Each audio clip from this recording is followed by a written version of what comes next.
Why are we doing this? What is the world we're creating? The focus has always been on the work. I'm not sure we need 65 cooks deciding this decision. The reality of like what we're trying to do set in. It's a lot and it's exciting. The rehearsals were best of times, worst of times. Once you're in rehearsal, it's this incredible, intense kind of tornado of activity on every front. The writing is changing, the tech is changing, the staging is changing. But the rehearsal process is its own bubble of fun and chaos and craziness. I think it's long. Theater people think it's so short. I found in this process, I'm like, oof, we're like long haul here. 4 weeks in the rehearsal room, 2 weeks of tech. It's 6 weeks of 6 days a week, very long hours. We're exhausted as much as we are excited. The obstacle was that several of our cast members got COVID during it, so they lost about 10 days of rehearsal. In the beginning, we started with such a bang and then COVID hit. I guess this summer there's been a pretty bad strain that has gone around the country and different people have had it.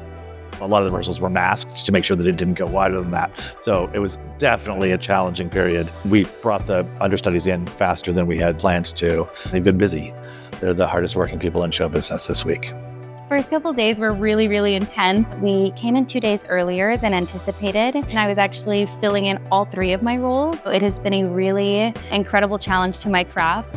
And Ashley, the assistant choreographer, did a fabulous job. Lincoln, Max, and Ren, you know when we listen to the brain scan? I've been in early doing extra rehearsals with the swings. This is an original production.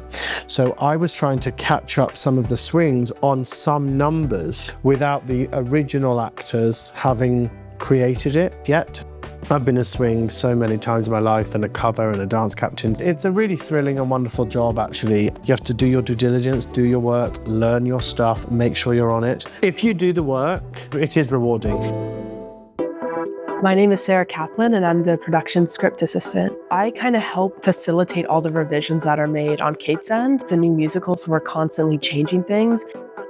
Our beloved actor Ren got sick. I grew up as a performer. Jess, the stage manager, asked me to step in and I was like, of course, let's do it. I was out for a week, which a week in a show like this is a really long time to be out. But what was so cool was Sarah jumped into the role. She nailed it. I did the whole show. It was our first full mush through is what we called it, was the day that I stepped in. It was just a dream to sing next to these talents. It was a very ill rehearsal process. Yes, the second week we lost Ren and we lost Max. And me. And Ian. I went down with COVID. Believe it, yes, of course, and Ian. That part of it was very hectic because we had to keep going. That third and fourth week of rehearsal is when we create all of the scoring. You find out what's happening in the staging and how many counts do you need. So I zoomed in a lot, but I definitely came back to a work list that stressed me out. Okay, we're all together. Here we go. That was really, really good. Neutral stance when you're in the back. The tech part of this show is integral to the storytelling. We have to have a marriage between projection and lighting and set design and choreography and staging and character and costume. You really have to have all of it working together.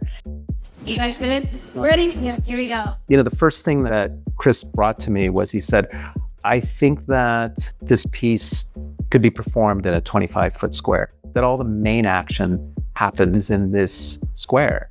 From the moment you walk into the theater, you're immersed in it scenically and in lighting and all of that. You walk into this sort of nightclub-ish space that is so hip and happening, and then you realize that all these things also function as a hospital. There's a real spectacle element to this incredibly intimate show. The first time I walked in and felt like I was listening through my earbuds, but blown up 1,000. It's like our sound system is across the sides, in the ceiling, and front. I felt like we were really well prepared going into our technical rehearsals. Regardless, when you get into the space, you respond to them. And sometimes it's about changing the color palette of something. And then some of the things are still getting finished. It's really fine-tuning a lot of space as well as the actual props. I have, a whole list that's broken down into all the different departments. Every day that list builds a little bit, it grows a little bit, and every day we also cross a few off. when things are not working, whenever we have a problem, we have to solve a story problem, we go back to that mantra of, well, who's keeping the heart beating and what are they doing to keep the heart beating? Once you get into tech and you really start adding the elements, there was a lot of slight restaging that needed to be done, because when you move from the rehearsal room onto the stage, even though the floor that we had mapped out in the rehearsal room is an exact replica of the stage, everything just feels a little bit different. There was a lot of time spent on levels of music and sound to make sure the blend of the track and the blend of the voices is coming together in a really satisfying way. The lights in the video, when we get into tech, that's the first time we really have any indication of what those things are. The lighting in the show is a bit like the glue. I'm trying to make it look like we all are one thing. One of the most challenging but also fun things to figure out is like how we move the world with color and movement as well. I think it's really just about that combination of how much the lighting rig is going to respond to the music, but also do the storytelling. You want to make sure that we're contributing to the story. Does this support the text? Does this support what we want the audience to feel? And that's the thing about a musical that I wasn't used to. This song isn't working, you have to throw it out, you've got to do a new one. There's been so many revisions, there's been so many people adding their beautiful touches, which is what you want. Once you're done writing it and you pass it off, it does feel like you're releasing it, and now it's like this thing that everybody is sharing. And the show also tells us what to do a lot. I am a San Diegan, so the fact that there's a surfer and beach culture like represented in this show is like in some ways totally opposite from being in an underground club or being in a hospital. And it's like the intersection of those three things is what our story is. We're making it in San Diego, which is a medical hub. There's lots of expertise that we've been tapping into.